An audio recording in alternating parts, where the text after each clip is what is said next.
আসসালামু আলাইকুম ওয়া রাহমাতুল্লাহ। আরবি আরাকান বাংলা নিউজে আপনাদের স্বাগতম। সঙ্গেই থাকছি আমি আয়েশা।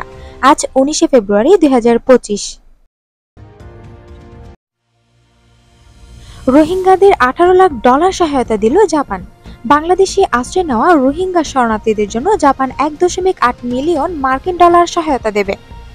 এ লক্ষ্যে জাপান ও বিশ্ব খাদ্য কর্মসূচি WFP একটি চুক্তি সই করেছে। মঙ্গলবার 18 ফেব্রুয়ারি ঢাকার জাপান দূতাবাস এই তথ্য জানায়। WFPর কান্ট্রি ডিরেক্টর ডমিনিকো এসকালপেলি বলেন, অষ্টম বছরের রোহিঙ্গা সংকটের জন্য টেকসই সহায়তা প্রয়োজন।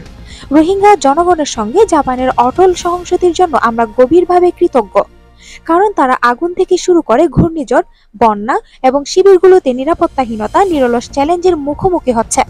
রোহিঙ্গা পরিবারগুলোকে, বিশেষ করে নারী ও শিশুদের গুরুত্বপূর্ণ সহায়তা প্রদানে জাপানের সর্বশেষ অবদান অত্যন্ত গুরুত্বপূর্ণ।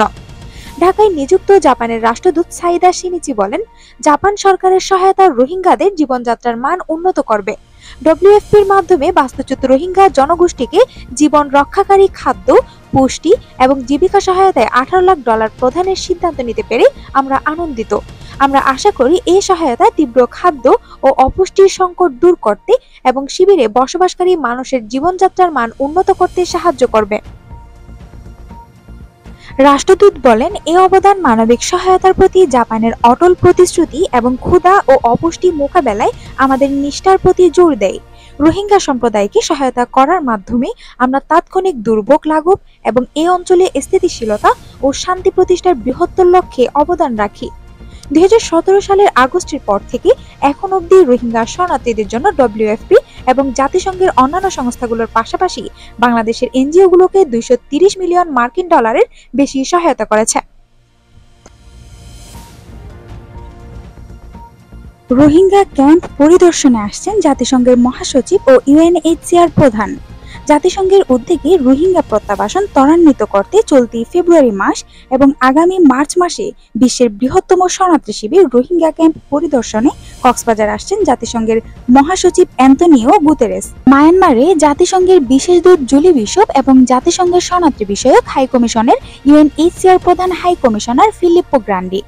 এর মধ্যে জাতিসংঘের মহাসচিব অ্যান্তনিও গুতেরেস কক্সবাজারের উকিয়ার রোহিঙ্গা ক্যাম্প পরিদর্শনে আসবেন মার্চ মাসের প্রথম সপ্তাহে। এর আগে 23 ফেব্রুয়ারি মায়ানমারে জাতিসংঘের বিশেষ দূত জুলি বিশপ রোহিঙ্গা ক্যাম্প পরিদর্শন করবেন। এর পরপরই 27 ফেব্রুয়ারি 3 দিনের সফরে সুইজারল্যান্ডের জেনেভা থেকে বাংলাদেশে আসবেন জাতিসংঘের শরণার্থী বিষয়ক হাই কমিশনার UNHCR প্রধান হাই কমিশনার ফিলিপ্পো গ্রান্ডি। তিনিও রোহিঙ্গা ক্যাম্প পরিদর্শনে আসবেন। জাতিসংঘ মহাসচিব অ্যান্তনিও গুতেরেসের ঢাকায় আসার আগ পর্যন্ত আরও কয়েকটি প্রতিনিধি দলের রোহিঙ্গা ক্যাম্প আসার কথা রয়েছে। আগামী মাসে জাতিসংঘের মহাসচিবের ঢাকা সফর নিশ্চিত হয়েছে। এই দিনক্ষণ নিয়ে আলোচনা চলছে। ঢাকা সফরকালে জাতিসংঘ মহাসচিব প্রধান উপদেষ্টা ডক্টর মোহাম্মদ ইউনূসের সঙ্গে রোহিঙ্গা সংকট সমাধানের বিষয়ে বৈঠক করবেন। এছাড়া তিনি কক্সবাজারের রোহিঙ্গা ক্যাম্পগুলোতে যাবেন। সেখানে কর্মরত বিভিন্ন এনজিও প্রতিষ্ঠান, রোহিঙ্গা নেতা ও নিরাপত্তা সহ দায়িত্বে থাকা সব পক্ষের মতামত জানবেন। জাতিসংঘের উদ্যোগে রোহিঙ্গা প্রত্যাবাসন ত্বরান্বিত করতে সব পক্ষের মতামত নেবেন অ্যান্তনিও গুতেরেস। উল্লেখ্য, সর্বপ্রথম 1978 সালে 2 লাখ রোহিঙ্গা শরণার্থী বাংলাদেশ মায়ানমারের সীমান্ত জেলা কক্সবাজারে আসে। 1990-এর দশকের প্রথম দিকে মিয়ানমার সামরিক বাহিনীর রোহিঙ্গা বিরোধী অভিযানের শিকার হয়ে কক্সবাজারে আসে আরও 50,000 রোহিঙ্গা। এরপর 2017 সালের 25শে আগস্টে রোহিঙ্গাদের উপর মিয়ানমার সেনাবাহিনী ও উগ্রবৌদ্ধ সন্ত্রাসীদের পরিকল্পিত হামলা, গণহত্যা চালানোর পর কক্সবাজারের উকিয়া ও টেকনাফে আসে আরও 7.5 লাখ রোহিঙ্গা শরণার্থী। এদের সাথে আগে থাকা উল্লেখিতরা মিলে কক্সবাজার জেলা এখন 13 লাখ রোহিঙ্গা শরণার্থীর আবাসভূমি। এদের 6 লাখ এখন আছে শরণার্থীদের জন্য নির্মিত কুতুপালং মেগা শিবিরে। আর এটি হচ্ছে বিশ্বের সবচেয়ে বড় শরণার্থী শিবির। তবে চীনের মধ্যস্থতায় মায়ানমারের সঙ্গে দ্বিপক্ষীয় প্রত্যাবাসন নিয়ে গত 7 বছরে কোনো অগ্রগতি না হয় বর্তমান অন্তর্বর্তী সরকার বিষয়টি আন্তর্জাতিক সম্প্রদায়ের উদ্যোগে সংকট সমাধানের উদ্যোগ নেয়।